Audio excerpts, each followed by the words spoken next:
Good morning, good afternoon, everyone, and welcome to this follow-up Q&A session that we have resulting from our fascinating webinar on risk. There were so many questions that participants put to our panelists that what we've decided to do is to collect some of those questions, and to take this opportunity, our panelists have really kindly spent a bit of extra time with us in order to go through those questions and to answer them for you. So I'm here with Dominic Dix-Peak, Deogratias Yiga, Makwape Letsi, and Marjorie Mupandare. I hope I pronounced all your names correctly, and they're set and ready to answer your questions.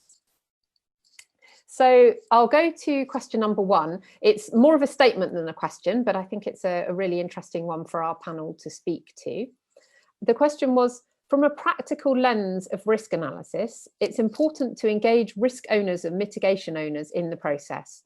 Risk is often held with a group, project managers, management, etc.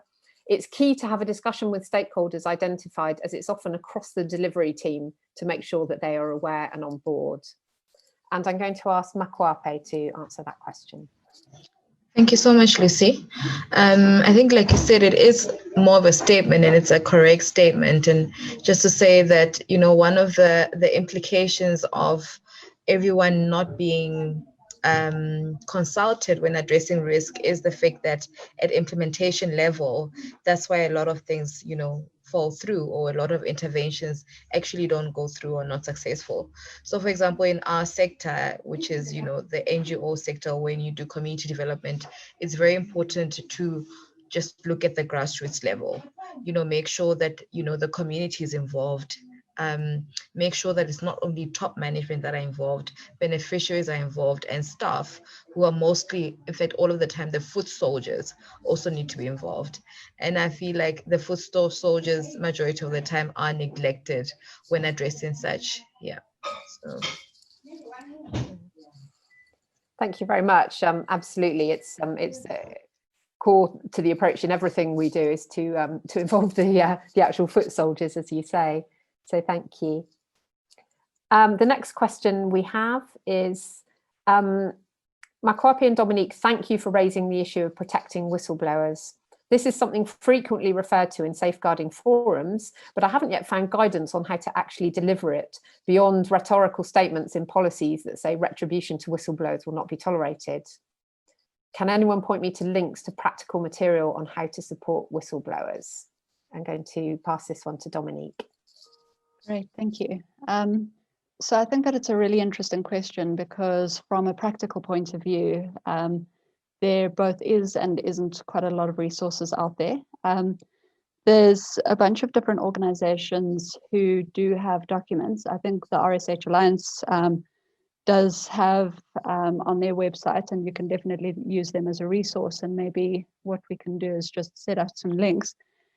There are some other organizations, particularly organizations who've gone through whistleblowing.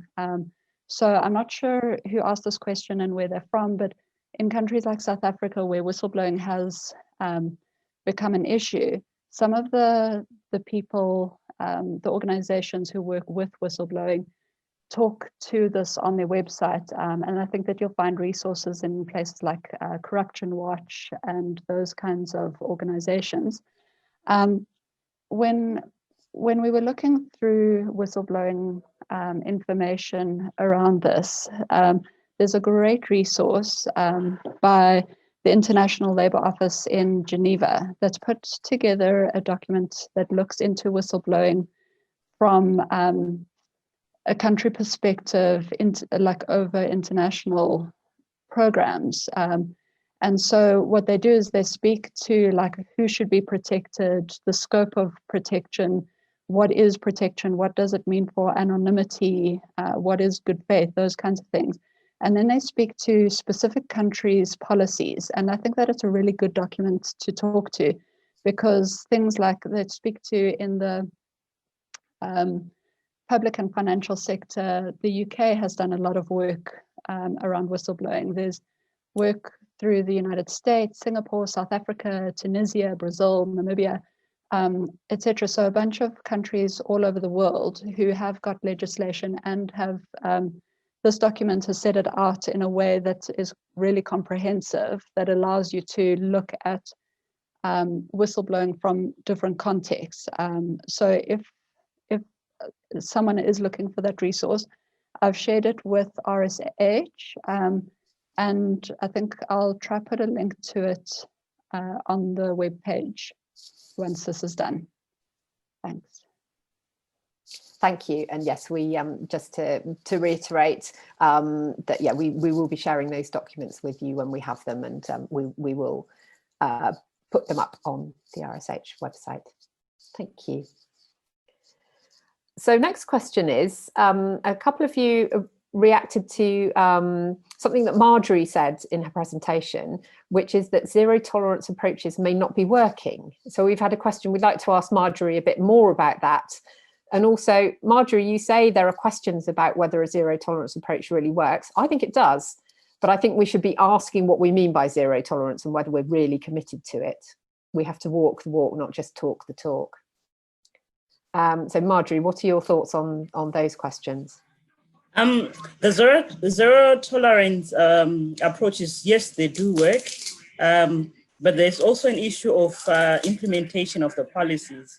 Yes, it's a training. Most UN agencies or most humanitarian agencies oblige their staff to carry out that training as a mandatory training. But sometimes it is just done to tick the box for each individual person. And there's also an issue of, if you talk of UN peacekeepers, for example, they come from different countries and different backgrounds. So sometimes they do the training, yes, just to tick the box, as I've said. But because of the limited trainings that I would say that they would have received maybe from their host countries and the issues of cultural differences, when they come into a certain context, this also poses a challenge. There is also an issue of most of the victims or the survivors of SEH who might feel that if they report, they might be ostracized or victimized. And sometimes there's also an issue whereby some of the people, the victims, actually somehow benefit economically from their abusers. For example, there is a case study I'll share with the team afterwards in Cote d'Ivoire, where one of the victims actually was looked at the economic deprivation that would come with reporting an abuser. So in certain instances, someone would say, it's better I don't report, because if I report, then I won't be able to get food. So these are the issues that are at play. But of course, yes, these policies work, but there's a need that humanitarian actors put in place systems that would ensure that their staff not just tick the box to say that they have a certificate in their hand that say that they've conducted the training, but they have to put in place systems in place to ensure that that zero tolerance is really implemented. I would suggest possibly regular trainings be provided to staff, possibly simulation exercises like drills or something that would really, like in an act, like for example, a drama sort of, that would make people really see or implement the zero tolerance in action. So I believe there's a lot that needs to be done. Yes, the policies are there, but we still see a lot of gaps on the ground, particularly in practice. So I believe to a great extent, yes, they do work, but there is a lot that still can be done. Thank you. Thank you. That's a really interesting answer. And I'm fascinated by the case study from Cote d'Ivoire, which, yes, if we will share with participants. And we talk a lot about the barriers to reporting sexual exploitation and abuse, and to consider that economic deprivation might be one of them, I think really makes it clear what a really long way we have to go. And in terms of messaging to people that assistance can be given to them regardless of them having to give anything in exchange or return. Thank you. The next question is to Deogratias, and there are a couple of questions to Deogratias about his role as being a child protection expert. One participant asked, was wondering how you as an outsider doing the consultation were able to gain enough trust from the children to do a meaningful focus group. And then there was another more specific question that asked, isn't there a risk inherent in men talking to children about sexual exploitation and abuse? So over to you, Deogratias. Thank you very much, Lucy. I think these are two great questions. First of all, the issue of participation of children in our safeguarding work is an issue that is extremely important, but that is also quite sensitive. So the first question is about the story I shared of working in a foreign country and trying to engage children in a process of unpacking safeguarding and the risks that they see. It is true that as a foreigner, it is extremely difficult to meaningfully engage children in a foreign country. So in this particular example, what happened is that I had to get a local counterpart and also ask for permission from the children themselves to allow me to be part of the discussion. The overriding consideration is to ensure that children feel safe and comfortable to share their experiences. There are also practical limitations in terms of language, because you have to make it as easy and comfortable and convenient for the children to engage. So I couldn't speak the local language, and we wanted to give the children the opportunity to communicate in the language that they feel comfortable.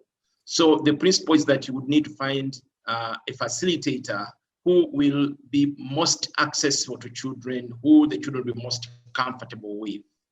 It's not an issue of the expertise, but because I wanted to be part of the process, I really asked permission, and it was just there to follow the discussion. Otherwise, yes, it wouldn't be very productive for a foreign expert. You don't understand the local culture, the local language, to go and try to really engage the children. You might not get very constructive outcomes. On the related issue about gender, whether a man or a woman, is it there a risk? I think there is a risk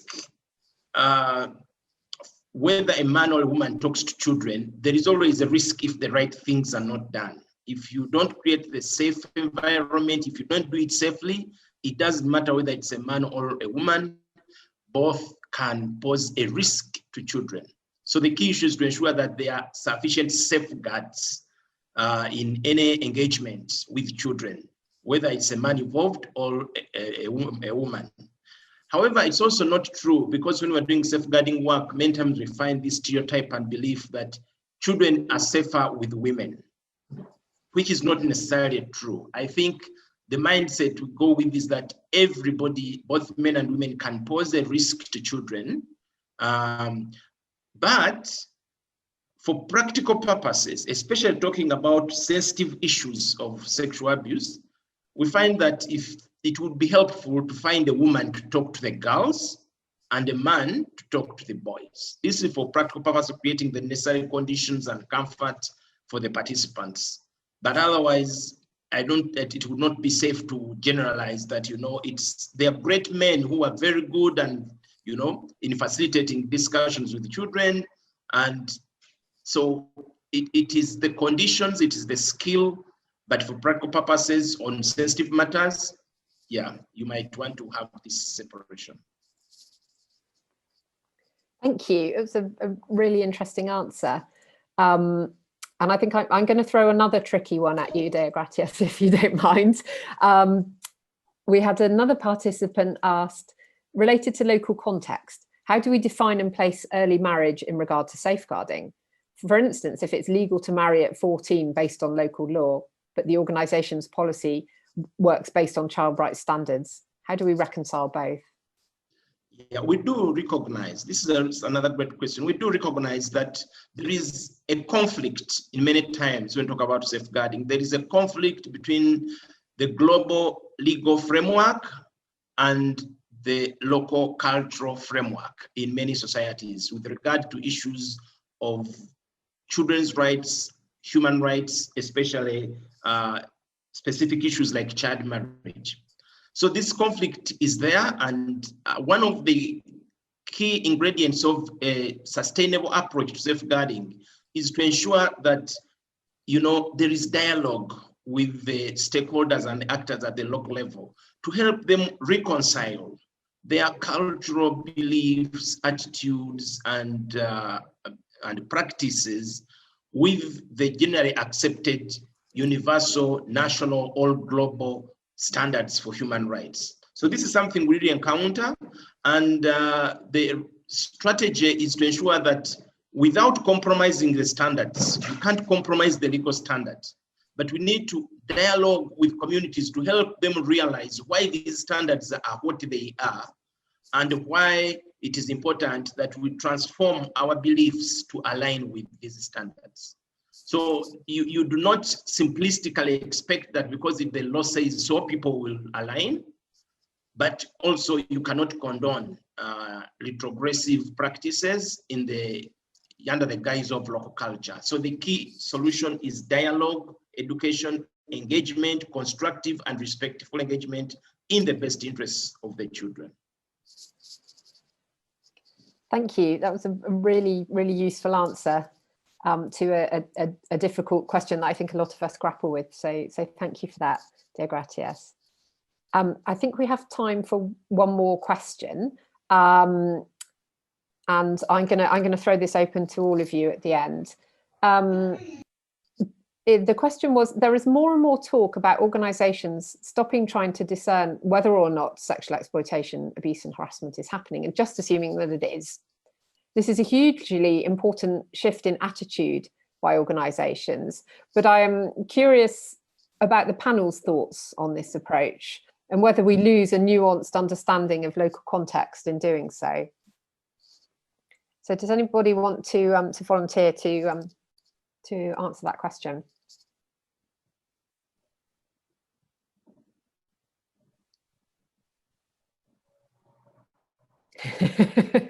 Is that too complicated a question to end up our Q&A on? No, I think I can try. I'll give it a try. So what we know, that's a quite complex question, but I think there is validity. There is validity in saying that we know sexual abuse is very widespread, and probably that it might be safer for you to proceed from the premise that it is probably happening. However, as a person who has worked with many organizations on issues of safeguarding, I found that staff, actors and stakeholders in organizations are extremely sensitive and defensive on these issues. And when you go in with the impression that we think you are abusing, there is abuse here happening, they become very defensive. And this sort of suffocates constructive dialogue. So I found that the best approach in entry and engagements is to say, there is a risk, and help them along the journey of discovering that this is something that could be happening. And if there is constructive engagement, they will discover that it is actually happening. But a risk-based approach has been far more effective. And many times when I engage, I find that I'm trying to dissuade people from being too defensive and encouraging them to open up and explore the risks around them. And so the approach of saying it is happening needs to be at the back of your mind, maybe, but this is not something that you start with when you are engaging stakeholders. Otherwise, they close off and become extremely defensive. Can I? Yes, please do, Dominique. May I just jump in, because I just want to agree with what Deo is saying, because from our experience, I think a lot of organizations, particularly in the development and human rights field, but also in corporate and other fields, do potentially suffer from safeguarding risks. And we can go in with the notion that there are safeguarding risks, but we don't know the details and we don't know the specifics. And if you go and just assume, you're actually missing out on the nuances and the specifics of each organization. And so possibly what, as Deo was saying, we need to think about is maybe we assume that there are safeguarding risks, but we go in with an open mind and an open set of values so that people feel like they can be listened to, they can be heard, and the specifics of their organizations come out in a way that's really helpful to them, rather than a full assumption that, you know, there are safeguarding risks. And the other thing is that the safeguarding risks that happen in organizations are different depending on the organization, and what their specifics, you know, their contexts are and all of that. And if you just assume safeguarding risks without going in and having an open mind to the organizations, then you miss out on what their specific challenges are, which means that you can't deal with those challenges on an individual basis. So I agree with Dale 100%. I think that it's very important to go in with an open mind into these kinds of contexts. Thank you both. That was a great answer. So, so yes, we agree with the participants. We need to go into this assuming that sexual exploitation and abuse is taking place, but that we don't know how, when, and where, and what types, and that we need to be open-minded. And also a really good point there from Deogratius that we will find organisations on the defensive, yeah, we need to go in there with humility and I think listening to what people have to say. So thank you. That's I think a really useful point to wind up on. We're out of time, I'm afraid. I feel like I could go on for quite some time asking you all questions, because it's been fascinating and you have so much expertise between you all that I wish I could send you into every organisation in our sector. But thank you very much, and thank you again for taking this extra time to try and cover all of the many questions that we got from panellists on the webinar. So that's really much appreciated. Thanks very much. Thank you. Thank you.